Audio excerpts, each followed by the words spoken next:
નમસ્કાર વિદ્યાર્થી મિત્રો, ગુડ મોર્નિંગ। આજે આપણે ધોરણનો વિજ્ઞાન અને ટેકનોલોજીની અંદર એક નવા ટોપિકની વાત કરવાની છે। કદાચ આપણે આગળના લેક્ચરની અંદર સેન્દ્રિય ખાતર વિશેની ચર્ચા કરી હતી। સેન્દ્રિય ખાતરના કયા વર્ગો હોય। આજે આપણે ફક્ત ને ફક્ત ખાતરોને વર્ણવવાના છે। કેવા પ્રકારના ખાતરો હોઈ શકે, તેનાથી કેટલા ફાયદા થાય, ખાતરનો ઉપયોગ દરમિયાન કેવી કાળજી રાખવી પડે, એની આપણે અત્યારે વાત કરવાની છે। મિત્રો, તો વર્ણવો ખાતરો। તો આપણે ખાતરોની સમજૂતી મેળવે। ખાતર છે એનો ઉપયોગ વ્યાવસાયિક ધોરણે કરવામાં આવે। કયા ધોરણે કરવામાં આવે? વ્યાવસાયિક। ખાતર વ્યાવસાયિક સ્વરૂપમાં તૈયાર કરેલી વનસ્પતિના પોષક દ્રવ્યો છે। હવે કોઈ પણ ખાતર બનાવતી કંપની હોય અથવા કોઈ પણ વ્યક્તિ ખાતર બનાવવાની ક્રિયા કરે છે, તો હું ખાતર બનાવવાની ક્રિયા જે ખાતર છે એ બનાવે છે એ હું પોતાના સ્વાર્થ માટે બનાવે છે કે અન્ય ખેડૂતોને ફાયદો થાય એટલા માટે? પોતાનો પણ સ્વાર્થ છે અને ખેડૂતને પણ ફાયદો થાય, કારણ કે એ જે ખાતર બનાવ્યું એ ખાતર જમીનમાં ઉમેરવામાં આવે એટલે જમીનની અંદર પોષક તત્વો વધારે ઉમેરાશે, એટલે જમીનની ફળદ્રુપતા જળવાશે, એટલે ખેડૂતને સારું એવું પાકનું ઉત્પાદન મળે અને જે ખાતર બનાવનાર વ્યક્તિ છે એને સારો એવો નફો મળે, પ્રોફિટ મળે। એટલે જ ખાતર છે એ વ્યાવસાયિક સ્વરૂપમાં તૈયાર કરવામાં આવે, ધંધાકીય હેતુ માટે એને તૈયાર કરવામાં આવે। તમે જોયું હશે કે આપણા ગુજરાતની અંદર બે જેવા વિસ્તાર છે કે જ્યાં મોટા ભાગના કારખાના, મિલો, રસાયણો, દવાઓ, કેમિકલ, પ્લાસ્ટિક, રબર એ વગેરેની ફેક્ટરીઓ આવેલી છે, ઉદ્યોગો આવેલા છે। બે જ વિસ્તાર, એક તો આપણે અહીંથી જ્યારે સૌરાષ્ટ્રની અંદર જઈએ ત્યારે અંકલેશ્વર, અને એક આપણે બોમ્બે બાજુ જઈએ તો વાપી। આ બે જ વિસ્તાર છે જે ઉદ્યોગો માટે સ્થાપવામાં આવ્યા, અને તે વિસ્તારની અંદર મોટા ભાગના તમે ઉદ્યોગો સ્થાપી શકો। અને કદાચ આપણને મનમાં પ્રશ્ન થતો હશે કે ત્યાં વસવાટ કરતા લોકોને કોઈ આવા વાયુઓની અસર થતી નહીં હોય, હાનિકારક વાયુઓની, પણ એ જે લોકો રહેતા હોય એ એના વિરોધી કોઈ રસી મુકાવતા હોય અને આમે ટેવાઈ ગયા હોય એટલે એને કોઈ અસર થતી ન હોય। તો ખાતર એ વ્યવસાયિક સ્વરૂપમાં તૈયાર કરેલી વનસ્પતિના પોષક તત્વો છે કે જે કાંઈ પાકને વાવો એ પાકને પૂરતા પોષક તત્વો મળી રહે। એક એક્ઝામ્પલ લઈએ મિત્રો, કે આપણા ઘરે કદાચ ગુલાબનું કે તુલસીનો છોડ છે।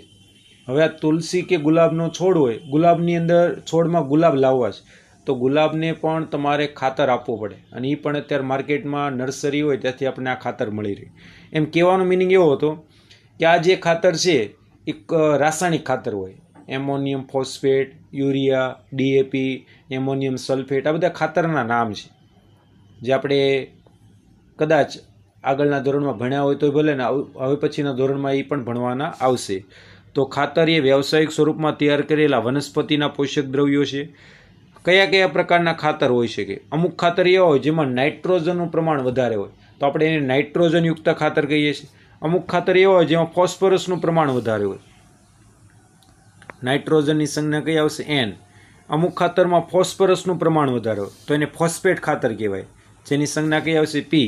અને અમુક ખાતર એવા હોય જેમાં પોટેશિયમનું પ્રમાણ વધારે હોય અને પોટેશિયમની સંજ્ઞા આવશે K। તો મિત્રો, કહેવાનો મિનિંગ એવો હતો, આ જે ત્રણ પ્રકારના જે ખાતર છે આ ત્રણેય મિક્સે પણ આવે, ત્રણેય અલગ અલગ પણ આવે। નાઇટ્રોજનયુક્ત ખાતરને નાઇટ્રોજનયુક્ત ખાતર કહી શકાય, ફોસ્ફરસયુક્ત ખાતરને ફોસ્ફરસયુક્ત, અને પોટેશિયમયુક્ત ખાતરને પોટાશ પણ કહી શકાય। શું કહી શકાય? પોટાશ।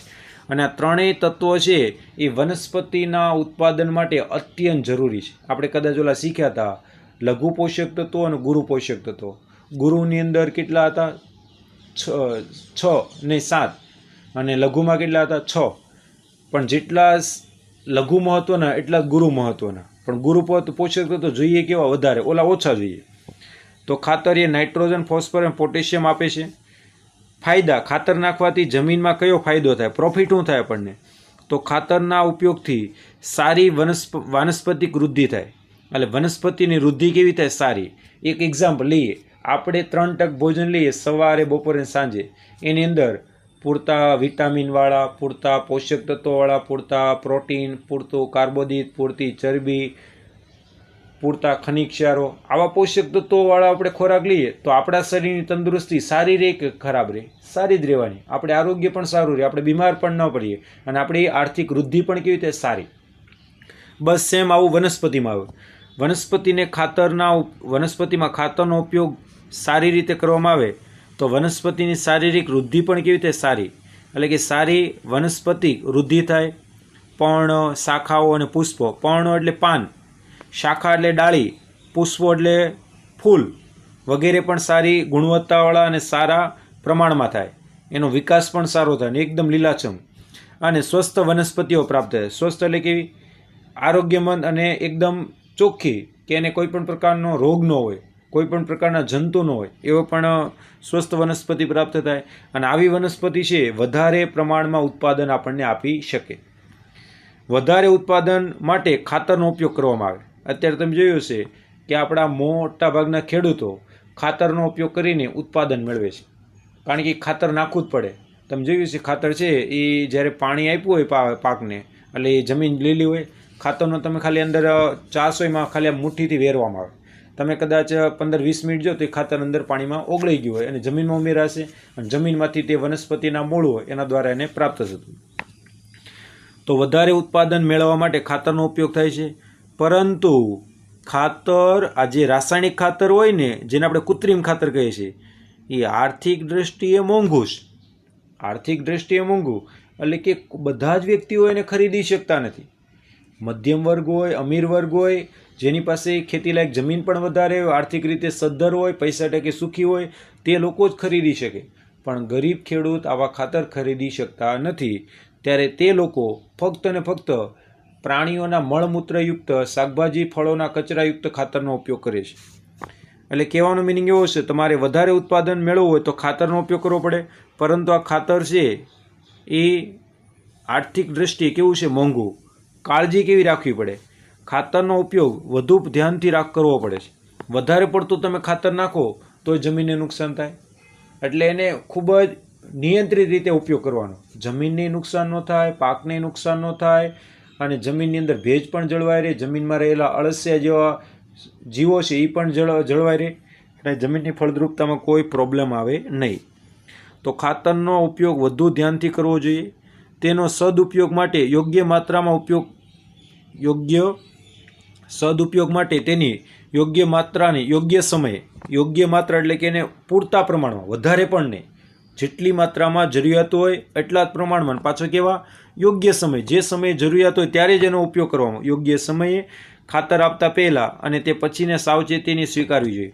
તમે ખાતર ક્યારે આપો છો, કયા સમયે આપો છો ત્યારે કેવી પરિસ્થિતિ હોય, અને આપતા નથી ત્યારે કેવી પરિસ્થિતિ હોય, વગેરેને આપણે સાવચેતી સ્વીકારવી પડે. કારણ કે કદાચ એવું પણ બને ખાતર છે એ વધારે પડતું હાનિકારક બન્યું હોય તો કદાચ પાક બળી પણ જાય.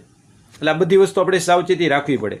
દાખલા તરીકે ક્યારેક ખાતર વધારે પડતી સિંચાઈને કારણે પાણીની સાથે વહી જાય.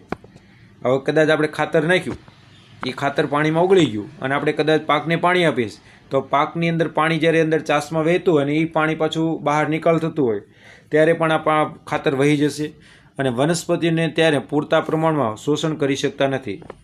એટલે તમે જોયું છે પાણી આપ્યા પછી પાણી થોડુંક સુકાઈ ગયું ને, જમીન ભીની હોય ને ત્યારે ખાતર નાખવામાં આવે, જેથી કરીને પાકને ખાતર છે એ મળી રહે. નકર શું થાય? હવે તમે સિંચાઈ કરતા હોય, પાકને પાણી આપતા હોય, એટલે પાણીની સાથે ખાતર છે એ ઓગળીને દૂર હોઈ જાય. એટલે જે ખાતર પાકને મળવું જોઈએ મળે નહીં. એટલે ક્યારેક ખાતર વધારે પડતી સિંચાઈ, એટલે જે સિંચાઈ થયું છે એના કરતાં વધારે સિંચાઈને કારણે પાણી સાથે વહી જાય, અને વનસ્પતિઓ તેને પૂરતા પ્રમાણમાં શોષણ કરી શકતી નથી. ખાતરનું આ વધારાનું પ્રમાણ જળ પ્રદૂષણને કારણે બને. એટલે કે હવે આ ખાતર પાણીમાં ઓગળી ગયું, આ વધારાનું પાણી છે એ કદાચ કોઈ નદીમાં, નાળામાં, પછી તળાવમાં, સરોવરમાં, અને છેવટે દરિયામાં જાય, અને દરિયાની અંદર એનો સંગ્રહ થાય, અને દરિયામાં રહેલા જે જીવો છે એને નુકસાન કરે, અને આ રીતનું જે પ્રદૂષણ થાય એને આપણે જલ પ્રદૂષણ કહીએ છીએ. મેં હમણાં જ તે તાપી નદીનું ઉદાહરણ આપ્યું હતું. તાપી નદીની અંદર આપણે જે વસ્તુ નાખતા એ બંધ કરી દીધી. તો ખાતરનું વધારાનું પ્રમાણ એ જલ પ્રદૂષણનું કારણ બને. ખાતરનો સતત ઉપયોગ ભૂમિની ફળદ્રુપતા ઘટાડે. તમે જો વધુ ને વધુ એનો ઉપયોગ કરતા જાઓ અને એના પર કોઈ નિયંત્રણ ન રાખો, કંટ્રોલ ન રાખો, અંકુશ ન રહે, તો જમીનની ફળદ્રુપતામાં ઘટાડો થાય અને જમીન બંજર બની જાય. એટલે ખાતરનો સતત ઉપયોગ ભૂમિની ફળદ્રુપતા ઘટાડે છે.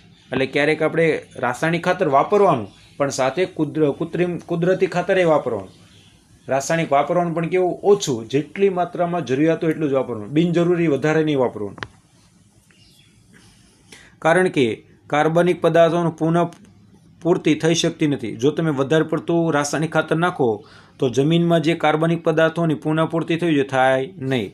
આનાથી સૂક્ષ્મજીવો પાછો ભૂમિગત સજીવો છે એનું જીવનચક્ર શું થાય? અવરોધાય. અળસિયા હોય, બેક્ટેરિયા હોય, ફૂગ હોય, આવા જે જીવો છે એનું જીવનચક્ર અવરોધાય એટલે કે જીવી ન શકે, એનો નાશ થાય. કારણ કે અળસિયા છે એ ખેડૂતના મિત્ર કહેવાય. કેમ? કારણ કે અળસિયા છે એ જે કાર્બનિક પદાર્થો હોય એને ઇનપુટ કરે અને પછી મળ સ્વરૂપે બહાર કાઢે, અને આ મળ છે એક પ્રકારને ખાતર સ્વરૂપે આવે અને જમીનને પોચી બનાવે અને છિદ્રાળુ બનાવે. અને છિદ્રાળુ જમીન હોય એમાં હવાની સારી રીતે અવરજવર પણ થાય અને ભેજનું પ્રમાણ પણ વધારે, અને આવી જમીન છે ને ફળદ્રુપતા કેવી હોય? વધારે, અને સારું એવું ઉત્પાદન મેળવી શકાય. જો તમે રાસાયણિક ખાતર નિયંત્રિત ઉપયોગ કરો તો આ બધા સજીવો જળવાઈ રહે. ખાતરનો ઉપયોગ દ્વારા પાકનું વધારે ઉત્પાદન ઓછા સમયમાં પ્રાપ્ત થઈ શકે. ખાતરનો ઉપયોગ દ્વારા પાકનું વધારે ઉત્પાદન ઓછા સમયમાં શું થઈ શકે? ખાતરનો ઉપયોગ દ્વારા પાકનું વધારે ઉત્પાદન ઓછા સમયમાં, એટલે તમારી પાસે સમય પણ ઓછો જોઈએ અને ઉત્પાદન પણ કેવું થાય? વધારે, જ્યારે તમે રાસાયણિક ખાતરનો ઉપયોગ કરો ત્યારે. પરંતુ વધારે પડતા ઉપયોગને કારણે જમીનની ફળદ્રુપતાને કેટલાક સમય પછી નુકસાન પહોંચે. અત્યારે તો આપણને બેનિફિટ છે, ફાયદો છે, પણ ફ્યુચરની અંદર આ જમીનની ફળદ્રુપતામાં ઘટાડો થાય અને જમીન છે એ બંજર બનતી જાય. એટલે ખાતરનો ઉપયોગ દ્વારા પાકનું વધારે ઉત્પાદન ઓછા સમયમાં પ્રાપ્ત થઈ શકે, પરંતુ આ જમીનની ફળદ્રુપતાને કેટલાક સમય પછી નુકસાન પહોંચે. અને જૈવિક ખાતરના ઉપયોગથી, જૈવિક ખાતર એટલે કે જે સજીવો દ્વારા જે ખાતરનું નિર્માણ થાય એ ખાતરનો ઉપયોગ કરવાથી લાંબા સમય સુધી આપણને લાભ મળતા રહે છે.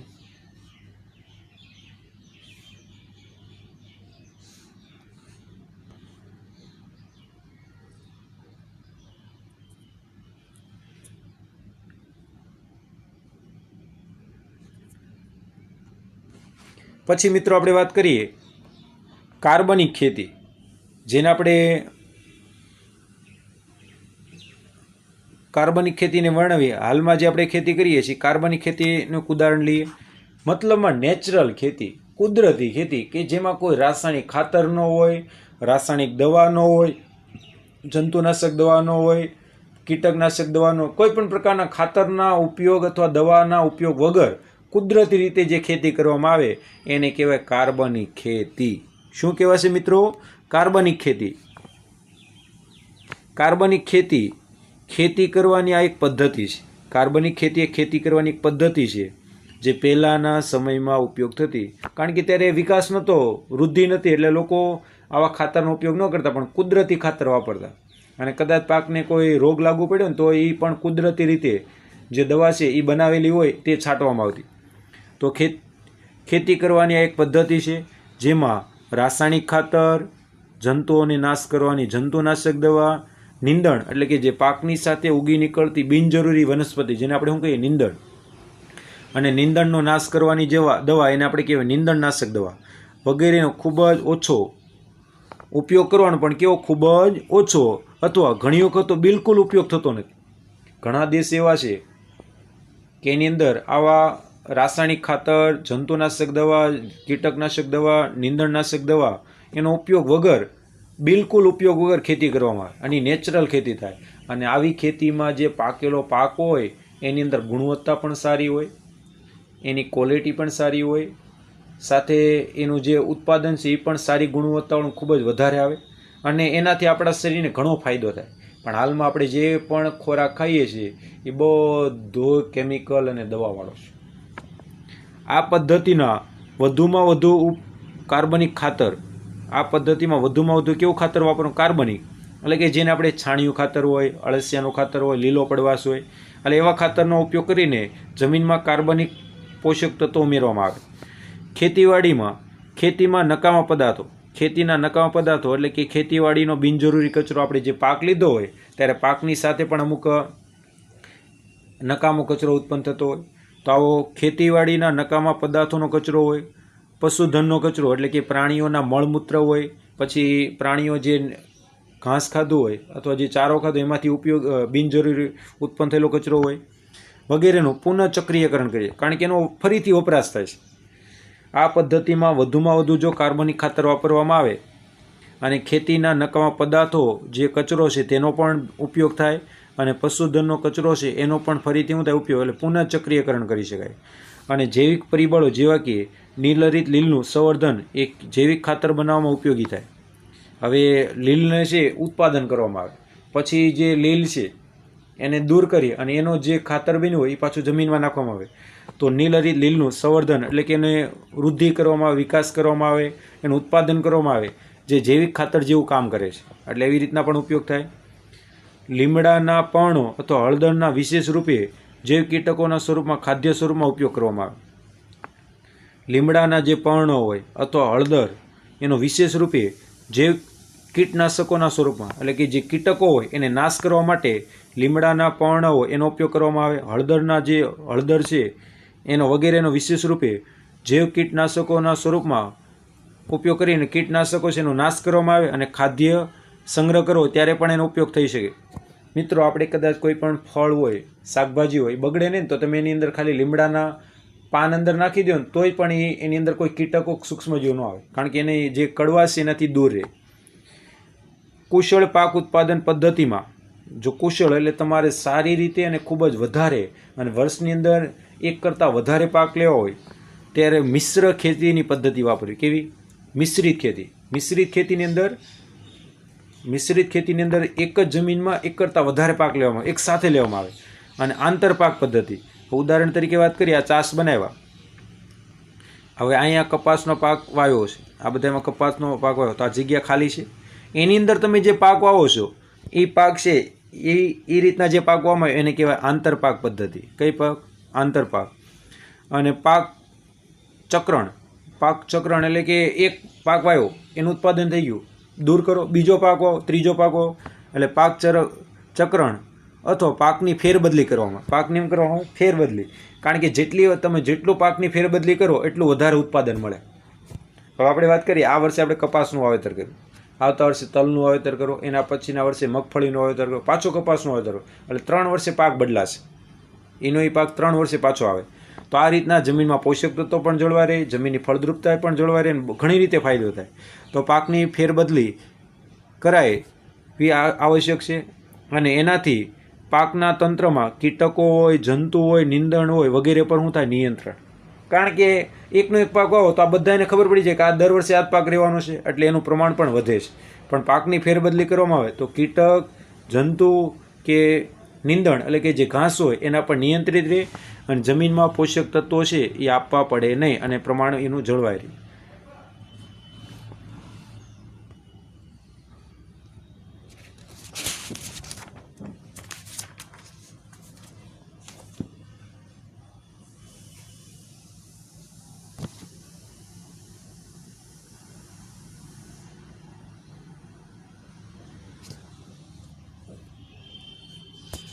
મિત્રો, આજે હવે આપણે વાત કરવાની સિંચાઈ એટલે શું, ઇરિગેશન. તો મિત્રો, સિંચાઈની આપણે વાત કરીએ, સિંચાઈ એટલે શું અને સિંચાઈની અંદર કેવી પદ્ધતિઓ વપરાય. તો બાળકો, ભારતમાં મોટા ભાગની ખેતી વરસાદ પર આધારિત છે, કારણ કે ભારતની અંદર ખેતી વરસાદ ઉપર આધારિત, કારણ કે જમીન કેવી છે, ખેતીલાયક જે જમીન છે એ કેવી છે? સૂકી જમીન છે. કેવી જમીન? સૂકી. અમુક જમીન એવી છે ખેતીલાયક કે જ્યાં પાણી ઉપલબ્ધ છે, ત્યાં બારેમાસ ખેતી થાય. પણ અમુક વિસ્તાર એવા છે કે જ્યાં પાણી ઉપલબ્ધ નથી, તો ત્યાં કેવી ખેતી હોય? સૂકી. અને આ સૂકી ખેતી કરવા માટે ફક્ત અને ફક્ત આપણે કોના પર આધાર રાખવો પડે? વરસાદ. કોના પર? વરસાદ ઉપર આધાર રાખવો પડે. તો ભારતમાં મોટા ભાગની ખેતી વરસાદ પર આધારિત હોય. વરસાદ પડે અને એ પાછો પૂરતા પ્રમાણમાં પડે તો પાકનું ઉત્પાદન થાય, બાકી થાય નહીં. મોટા ભાગના વિસ્તારમાં પાકનું ઉત્પાદન સમયસર, ઋતુવાર આવવાને લીધે અને વૃદ્ધિના સમયગાળામાં યોગ્ય વરસાદ થવાને આધારિત હોય. હવે અમુક પાક એવા મોટા ભાગના વિસ્તારોમાં પાકનું ઉત્પાદન હોય, પછી પાક વાવવા માટેનો સમયસર વર્ષા ઋતુ આવવાને લીધે જ થાય. વર્ષા ઋતુ એટલે કે જેને આપણે કઈ ઋતુ કહીએ? ચોમાસું. એટલે મોટા ભાગના વિસ્તારનો પાકનું ઉત્પાદન સમયસર વર્ષા ઋતુ આવવાને લીધે થાય. જો વર્ષા ઋતુ સમયસર થાય, વરસાદ જે સમયે પડવો જોઈએ સમય શરૂ થઈ જાય, તો તમે સારી રીતે પાકની વાવણી કરી શકો, સારી રીતે એની માવજત કરી શકો, સારું ઉત્પાદન મેળવી શકો. એટલે કે વર્ષા ઋતુ આવવાને લીધે થાય, અને આ વૃદ્ધિના સમયગાળામાં યોગ્ય વરસાદ થવો પણ આધારિત છે. વધારે વરસાદ પડે તોય નુકસાન, ઓછો પડે તોય પણ નુકસાન, પણ પ્રમાણસર પડે મધ્યમ પ્રકારનો તો નુકસાન થાય નહીં. એટલે કે વરસાદ થવા પર આધારિત હોય. એટલા જ માટે ઓછા વરસાદ થવાને લીધે પાક ઉત્પાદન ઘટી પણ શકે. જે પાણી પાકને મળવું જોઈએ એ ન મળે ને ઓછું મળે તોય પણ ઉત્પાદનનું પ્રમાણ ઘટી શકે, અને વધુ મળે તોય નુકસાન થાય, તોય ઘટી શકે.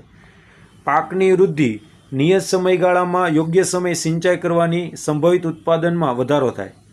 હવે તમે પાક વાવી દીધો અને એનો જે સમય હોય એ સમયની અંદર તમે યોગ્ય સમયે નિયત સમયગાળામાં યોગ્ય સમયે એની સિંચાઈ કરવામાં, એટલે પાકને પાણી આપવામાં આવે તો પાક ઉત્પાદનમાં શું કરી શકાય? વધારો.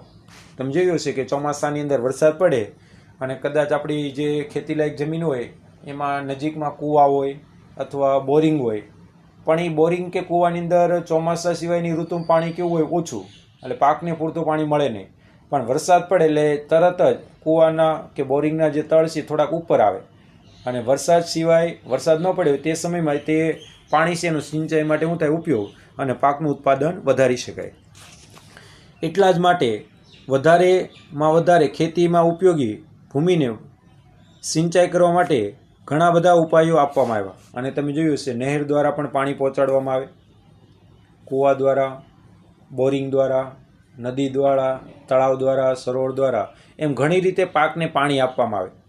અને બાળકો, આપણા દેશની અંદર મોટા ભાગની ખેતીમાં સિંચાઈ છે એમાં ધોરિયા પદ્ધતિ વાપરવામાં આવે. કઈ પદ્ધતિ?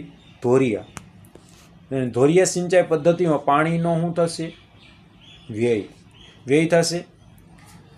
ધોરિયા સિંચાઈ પદ્ધતિ હોય, ટપક સિંચાઈ પદ્ધતિ હોય, ફુવારા સિંચાઈ પદ્ધતિ હોય, માટલા સિંચાઈ પદ્ધતિ હોય, એવી ઘણી રીતે પદ્ધતિ તમે વાપરી શકો, જેનો આપણે સમજૂતી હવે પછીના લેક્ચરમાં કરીશું. મિત્રો, તમારે ટોટલ 3 સવાલ લખવાના છે. કેટલા સવાલ? 3. 12, 13 અને 14. 12, 13 અને 14, અને વચ્ચે એક સવાલ આવ્યો તે લખવાની જરૂર નથી. જય સ્વામિનારાયણ. ઘરમાં રહેજો, સુરક્ષિત રહેજો, અને માતા પિતાની આજ્ઞાનું ચુસ્તપણે પાલન કરજો.